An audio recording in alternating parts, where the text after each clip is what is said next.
Hello and welcome to another episode of So What's on Your Mind? I'm your host, Lamar Barrett, and today we are reaching out to the best skills trainer in the metro Atlanta area and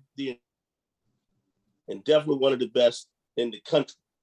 But he has been with Elite Hoops basketball for 4+ years now and has been the skills director for the last 2.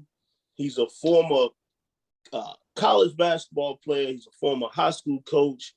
And not only did he have an outstanding record on the court, but his 85% success rate of having kids go on and attend college, man, that number is an outstanding. I don't think people understand how good that is, but 85% success rate, that's unbelievable. During the pandemic, 2 years ago, I had a chance to first meet him. I heard about him, had never met him. It was his Zoom. He was HBCU talk. And I was invited by a mentee of mine who was speaking on his platform. And once I heard the first time and I heard what he had to say, I was all in. And then I was invited back for a second time. I think he had Phil Handy on that time. And that was like a invite only. So he was trying to figure out how I got on the invite only list. He didn't know, a whole lot about me. So questions was asked. He asked me some more questions was asked. And from that, the one thing I take from that was he was like, I love what you got to say. You real, you invited back anytime. I thought that was great. And so from there, that's where the relationship began. And he's a big part of why Unmasked came about, because I got a chance to sit in and listen to a lot of people, hear what coaches had to say. And so I kind of built my platform from him. And I always give him his flowers for that, because there's no Unmasked if he didn't that idea was thrown in my head a little bit. So I always say thank him for that. But we're here to find out what is going on in his world, from politics, life, education, sports, music, health, anything he wants to talk about. I mean, people don't realize, like, he has a big voice, not only in the Atlanta area, but in the basketball community. So I'm gonna give him a chance to talk about whatever he wants to today. He's a young man that I, definitely call my brother. As I say, It's like we know what each other is thinking all the time. I guess that's that point guard thing that, you just have your natural leader, you understand.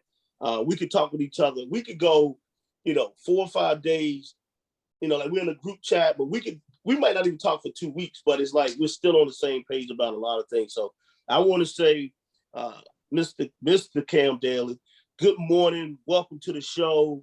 So what's on your mind? Man, first off, LB, I appreciate you having me. And we are brothers. But I'm going to tell you what's on my mind. And it's always on my mind. I really think about it. I'm scared for today's youth. Not only on the court, but I'm scared for today's youth in the world. Our so-called leaders, our so-called adults, we're letting these kids down, man. We're leading them down the wrong path. We're searching for the wrong path. We have some adults who are, using sports through their kids to get what they didn't get, or they're pushing them. I see so many kids like come train with me. They don't even love this game of basketball. They don't even like it.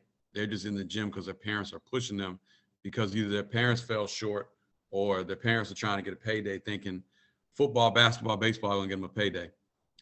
Also, I'm scared for the youth, because in neighborhoods, man, we don't know kids' names, and kids don't know people in the neighborhoods, man. It ain't like the 80s and, the 70s when we grew up, where your neighbor could come outside and go off on you and make you straighten up. Where today, we're going outside and we don't even know the kid, and we may say, hey, pull your pants up.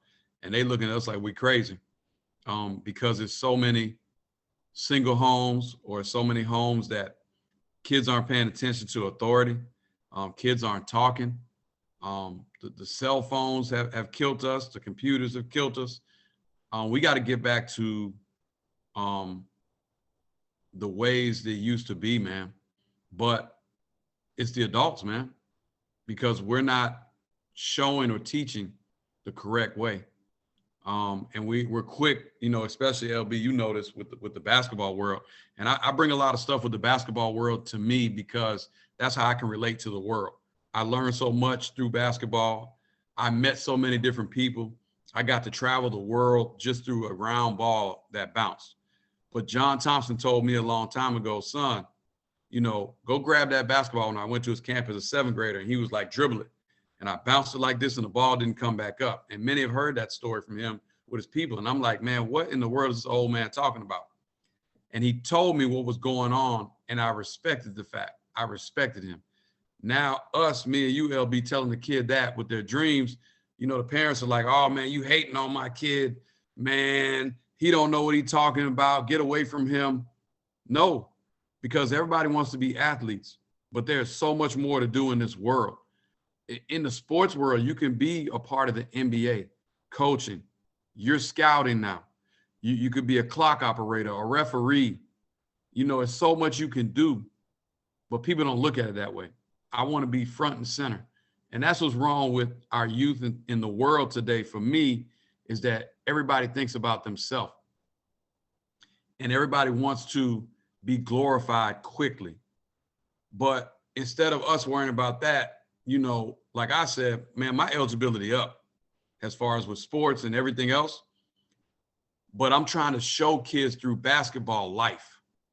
And that's what's on my mind as adults, we're not doing. We're not showing and teaching. Now, there's a flip side to that. A lot of people say, you know, the kid ain't listening or all this other stuff like this. But you're the adult. You know, like when you drop your kid off at school, why not let them know, hey, that teacher, that principal, whatever's going on, I have their back. Because for me, you know, and I don't know if this is true or not, LB, but I saw, maybe somebody was playing on Twitter or not. I don't know. I hope they were, but I saw the salary of a mascot. And if that's true, how in the world are we paying mascots that and a teacher who's struggling to get supplies to their kids? We as adults are already sending the wrong message. Like the teachers who spend 9, 10, 11, 12 hours a day doing what they love to teach our kids, you know, we're not supporting them as parents. Instead of our kid going and acting, and I hate to say this, ass in school, you know, the parent goes to the principal and like, hey, that teacher doesn't like my kid. It needs to be moved to another class or they this and that. But like I tell kids in my sessions, when I'm doing sessions and leading them, I'm like, hey, I can tell the kids who don't pay attention to school, and I hope, and who try to act like clowns, I hope y'all parents know, because it's just a reflection of who you are and you do it all the time. But it's what they see and what they learn. Kids only take, and the youth only take what they see. You know, we got rappers with the double cups and talking about, you know, we drinking this and we drinking that. Man, other day, LB, I'm on Old National. I see an 8-year-old with a double cup. I'm like, come on, man. What in the world is going on, man? He probably drinking a Hawaiian punch, but it's just what we're hearing and what we want to do. You know, one of my good friends said, you know, he goes and visits jails and was talking, and he talked with a 19-year-old kid. Kid got life now because he did something crazy. Won't say what he did or anything like that. He was like, hey, man, what's going on with you? Like, what's happening like this? He said, man, I listened to all that Future stuff, man, with taking perks and all this other stuff like this, and just had a night. I went wild, and next day I'm in jail. It's how we're leading. So the thing that's on my mind and the thing I want to say on this, and I appreciate you having me, is we as adults, whether you're black, white, brown, purple, yellow, whatever color you are, we have got to do a better job of leading all the kids, whatever race they are, and we got to do a better job of showing them there's more to life than just sports and running around trying to be a drug dealer or a rapper.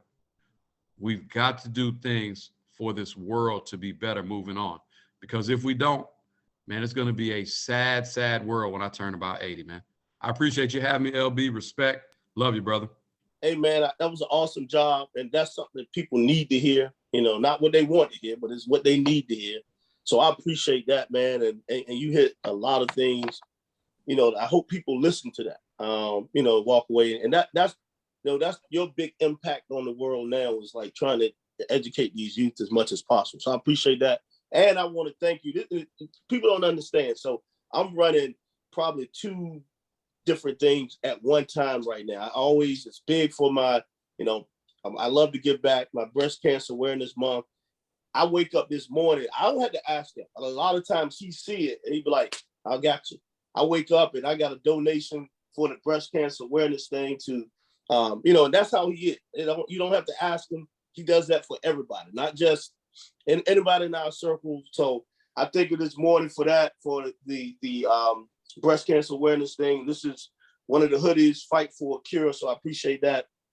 And like I said, he's always, you wake up and you get, you got a cash out from him. That's always big, man. I appreciate for that, for always supporting what I do. So I thank you that much. I thank you, man. Man, no problem, brother. Love you, man. Respect. And we'll soon be reversing this, man, when you come on my HBCU Spotlight.